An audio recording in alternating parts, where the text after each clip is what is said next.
तो आज के टॉपिक में हम लोगों को क्या करना है, आज हम लोगों को इलेक्ट्रिक करंट और ड्रिफ्ट वेलोसिटी का रिलेशन निकालना है। हमको रिलेशन फाइंड करना है, relation between current and drift velocity. ठीक है, तो करंट एंड ड्रिफ्ट वेलोसिटी का रिलेशन फाइंड करना है। तो उसके लिए हम लोग सर्किट बना लेते हैं पहले। तो मान लेते हैं एक हमारे पास कंडक्टर था, यहाँ पे हमारा कंडक्टर है, ठीक। इसके अक्रॉस मैं बैटरी लगा दिया, ठीक है। अब इसमें जो इलेक्ट्रॉन्स थे वो इस डायरेक्शन में मूव करने लग गए। क्यों मूव कर रहे हैं भाई? ये सारे माइनस चार्जेस हैं। क्यों मूव कर रहे हैं उधर? क्योंकि इधर पॉजिटिव प्लेट है, तो नेगेटिव से पॉजिटिव की तरफ इलेक्ट्रॉन्स मूव करना चालू कर दिए, ठीक है ना। अब इलेक्ट्रिक फील्ड पॉजिटिव से नेगेटिव सेटअप होती है, तो इलेक्ट्रिक फील्ड इस डायरेक्शन में सेटअप हो गई। यहाँ तक कोई दिक्कत? और मान लो ये जो सरफेस एरिया है कंडक्टर का, एरिया ऑफ क्रॉस सेक्शन, वो ए है, ठीक। तो अब ये जो इलेक्ट्रॉनिक करंट है वो किधर जा रही है? Left side. इलेक्ट्रॉनिक करंट की डायरेक्शन कौन सी है? इधर। और ये जो एक्चुअल या कन्वेंशनल करंट है वो किधर जा रही है? Right side. यहाँ तक कोई दिक्कत? ठीक है। तो अब देखो, मान लेते हैं कि हम जो यहाँ पे पोटेंशियल अप्लाई किए हैं वो V है। तो इलेक्ट्रिक फील्ड जो जनरेट होगा, मान लो लेंथ ऑफ कंडक्टर है L। तो जो आपने सीखा हुआ है कि इलेक्ट्रिक फील्ड कितना जनरेट होता है, E is equal to V/L। ये होता है, ये पढ़े हैं ना, ठीक है। तो अब इलेक्ट्रिक फील्ड की वजह से जो फ्री इलेक्ट्रॉन्स है वो मूव करना स्टार्ट कर देंगे पॉजिटिव की तरफ, ठीक है ना। अब देखो, चलो लेट अस एज्यूम कि हमारे पास let number of electrons per unit volume is equal to n। Small n क्या है? यूनिट वॉल्यूम में कितने इलेक्ट्रॉन्स हैं हमारे पास, वो स्मॉल n है। मान ले रहे हैं कि अगर मैं इस कंडक्टर का यूनिट वॉल्यूम लूं तो उसमें स्मॉल n इलेक्ट्रॉन्स मिलेंगे। क्लियर? आगे बढ़ते हैं। तो अब देखो, अब चार्ज इलेक्ट्रॉन का मालूम है ना कितना होता है? चार्ज ऑफ इलेक्ट्रॉन कितना होता है? E, जिसकी वैल्यू है 1.6 × 10⁻19 कूलम। ठीक है भाई। अब एक बात बताओ, ये टोटल कितने लेंथ का कंडक्टर है? L लेंथ का है। तो total number of electron in L length कितना हो जाएगा? n इंटू n है ना। यूनिट वॉल्यूम में कितना है? n। और वॉल्यूम टोटल कितना हो जाएगा? Area of cross section A है, तो वॉल्यूम हो जाएगा A इंटू L।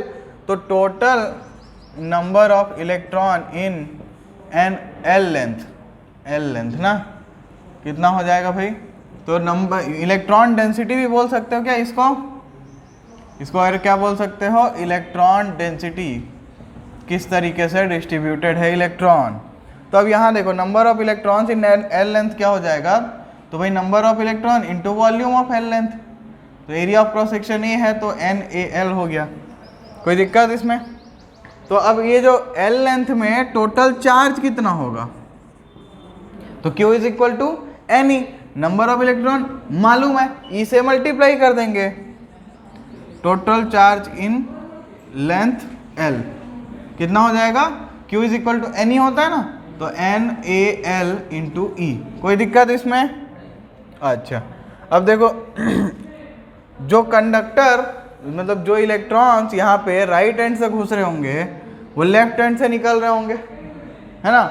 बट उनके निकलने में कुछ होगा टाइम लैग, कुछ देर बाद निकल रहे होंगे, बहुत कम टाइम होगा लेकिन टाइम तो होगा ना डिफरेंस, ठीक। तो मान लेते हैं कि वो जो टाइम होगा वो कितना होगा? वो डिस्टेंस अपॉन वेलोसिटी होता है ना टाइम। तो टाइम क्या हो जाएगा हमारा? डिस्टेंस कितना है? L। वेलोसिटी मान लो ड्रिफ्ट वेलोसिटी से ही मूव करेंगे ना कंडक्टर के अंदर चार्जेस, तो टाइम मिल गया हमको L/VD। अब करंट क्या होता है? I इज इक्वल टू क्या होता है? Q/T। और Q की वैल्यू ऊपर निकाले हो ना, total charge in length L कितना आया है? NeAL। और टाइम कितना निकाले हो? L/VD। ठीक है। अब इस एक्सप्रेशन को थोड़ा सा सिंप्लीफाई अगर करते हो, ये वी डी ऊपर जाके मल्टीप्लाई होगा, एल एल कट जाएगा, तो आई क्या मिल गया, N E A we D. बात समझ में आई क्या? ये डी छोटा लिखना ना, ड्रिफ्ट वेलोसिटी दिखाने के लिए डी लगा रहे हैं बस, डी को यहाँ पे क्वांटिटी नहीं है। तो ये हमारा सिंपल सा डेरिवेशन था, किसका? करंट का, करंट फ्लोइंग थ्रू कंडक्टर। तो यहाँ पे हमने किया क्या है भाई कि यूनिट वॉल्यूम में अगर एन इलेक्ट्रॉन्स थे तो चार्ज इलेक्ट्रॉन का ई होता है, एल लेंथ का कंडक्टर था तो टोटल उसमें इलेक्ट्रॉन्स निकाल लिए, नंबर ऑफ इलेक्ट्रॉन्स, उससे चार्ज निकाल लिए। और अगर ड्रिफ्ट वेलोसिटी से मूव करेगा, एल लेंथ है उसका, तो टाइम लगेगा एल बाई वी डी, तो आई क्या होता है, क्यू बाई टी। तो इस तरीके से मेरे को करंट मिल गया। कोई दिक्कत है इसमें? नहीं है ना? तो क्या तुम मेरे को करंट डेंसिटी के टर्म्स में इस चीज को ला सकते हो? करंट डेंसिटी क्या होता है, जे, वो क्या होता है, आई बाई ए। तो आई को मैं क्या लिख सकते हो, करंट डेंसिटी क्या होता है, जे, वो क्या होता है, आई बाई ए। तो आई को क्या लिख सकते हो, जे ए, है ना? तो इसका मतलब यहाँ पे अगर मैं इसको जे ए लिखूँ, थोड़ा बड़ा लिखते हैं ना, जे ए, तो ये क्या होगा, n E A we d, A कटेगा। अब ये जे तो वेक्टर है ना, तो ये क्या हो जाएगा, एन ई वी डी, और यहाँ पे वेलोसिटी को भी वेक्टर ले लेंगे। इसका मतलब क्या है, ये जो अपना है ये करंट डेंसिटी वेक्टर फॉर्म में आ चुका है हमारा। कोई दिक्कत इसमें? हम लोग नेक्स्ट करेंगे ओम्स लॉ डिड्यूस करेंगे। तो हेडिंग डालो, डिडक्शन ऑफ ओम्स लॉ। ठीक है, तो भाई देखो ये जो फॉर्मूला है ना, I is equal to N E A we D, कैसे भी करके एक अगर यहाँ पे मैं पोटेंशियल V ले आऊँ तो मैं V बाई आई को R लिखता हूँ, और वही तो ओम्स लॉ होता है।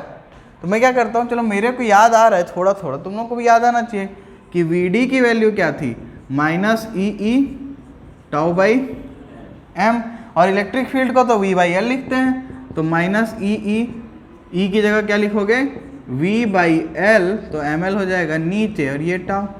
ये वी डी की वैल्यू यहाँ पुट कर दो ना, यहाँ पे पुट कर दो, तो I इज इक्वल टू क्या हो जाएगा, N E A E V tau divided by M L. ठीक है ना?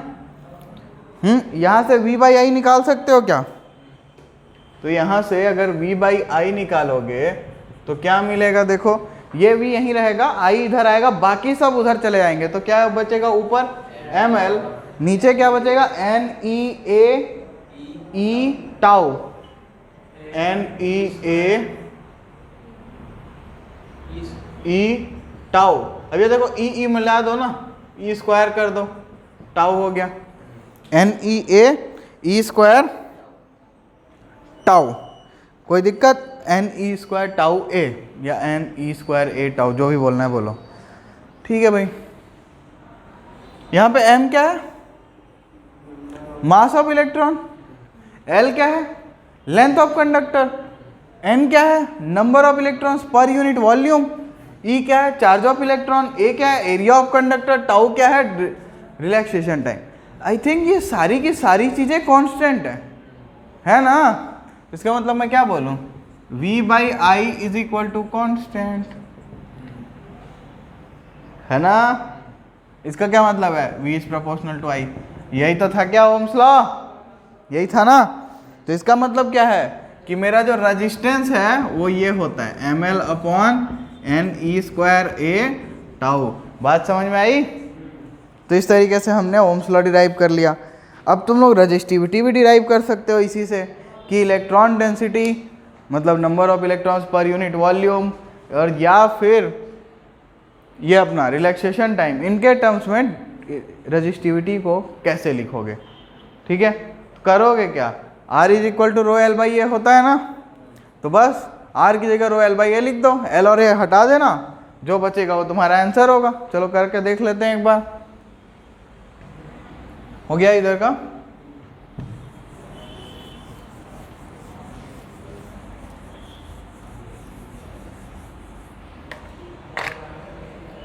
चलो स्टार्ट करें।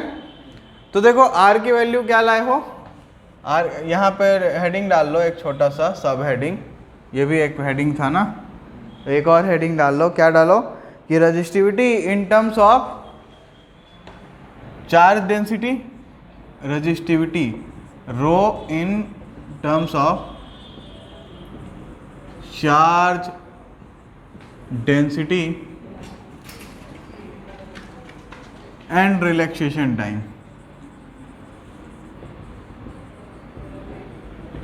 अब देखो अभी R का वैल्यू डिराइव किया हो ml/n/e² a टाउ, और रेजिस्टेंस क्या होता है भाई, रो एल बाई, ये तुमको मालूम है, इसका मतलब ये दोनों इक्वल होगा, तो ml/n/e² tau a row l by A L L सही हो गए, तो रो की वैल्यू क्या आ गई m/n/e² टाउ, जिसका मतलब रजिस्टिविटी का वैल्यू क्या है m/n/e² टाउ। तो इसका यहाँ से क्या बोल सकते हो कि रजिस्टिविटी किस किस चीज़ पे डिपेंड कर रही है, तो number of electrons per unit volume पे डिपेंड करती है और रिलैक्सेशन टाइम पे डिपेंड करती है। रिलैक्सेशन टाइम क्या होता है, the average time between two successive collision.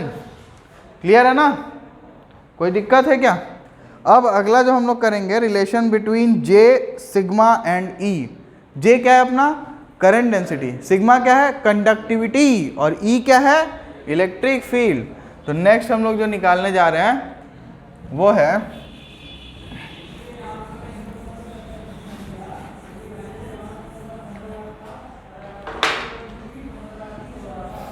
Relation between J sigma and E. ठीक है, तो क्या करें, देखो भाई Q चार्ज है किसका, यहाँ पे हम बात कर रहे हैं इलेक्ट्रॉन की, तो Q की वैल्यू क्या लिखोगे -e, इसमें तो कोई दिक्कत है नहीं। और VD की वैल्यू निकाल चुके हो, क्या होता है E tau by m, VD क्या होता है -E tau by m, electric field vector होता है, वेलोसिटी भी वेक्टर होता है। यहाँ तक तो करे हो ना। और J की वैल्यू भी अभी निकाले हो, क्या निकाले हो, J की वैल्यू निकाले हो आई थिंक NeVD, निकाले हो क्या, निकाले हो ना J की वैल्यू NeVD, है ना। अच्छा, अब देखो VD की वैल्यू यहाँ पे सब्स्टिट्यूट कर दो, तो क्या हो जाएगा -E टाउ बाई m, इस ये हो जाएगा। ठीक है, अब देखो ये जो चार्ज है ना, ये हमने एक इलेक्ट्रॉन के लिए सब कुछ किया हुआ है। ठीक है, बुक में थोड़ा अलग दिखेगा तुमको, बुक में वो करंट डेंसिटी को JQVD लिखेगा, क्योंकि वो किसी भी चार्ज की डेंसिटी की बात कर रहा होगा, चार्ज कोई भी Q चार्ज के लिए करंट डेंसिटी की बात कर रहा है, और हम लोग क्या कर रहे हैं केवल इलेक्ट्रॉन के लिए कर रहे हैं। ठीक है, ओ अब क्या किया जाए, देखो तो यहाँ से J की वैल्यू क्या आ जाएगी -NE² E tau by m। ठीक है, और ये NE² टाउ बाई m अभी यहीं कहीं निकाले हैं क्या, m/NE² टाउ, m/NE² टाउ। थोड़ा देखो आंख खोल के, इसको क्या लिख सकते हो, देखो -E डिवाइडेड बाई, देखना ना ध्यान से, m/NE² टाउ। नीचे लिख सकता हूँ इसको मैं, क्योंकि ये उल्टा होके मल्टीप्लाई होके यहीं आना था ना, तो मैंने उसको नीचे लिख डाला। अब नीचे लिख डाला तो ये तो मेरा क्या बन गया रजिस्टिविटी, ये क्या बन गया मेरा रजिस्टिविटी। तो अब बड़े आराम से तुम लोग इसको रो लिख दो, तो J is equal to -E divided by rho, और 1/ρ क्या होता है सिग्मा, 1/ρ सिग्मा होता है, तो J is equal to -σE।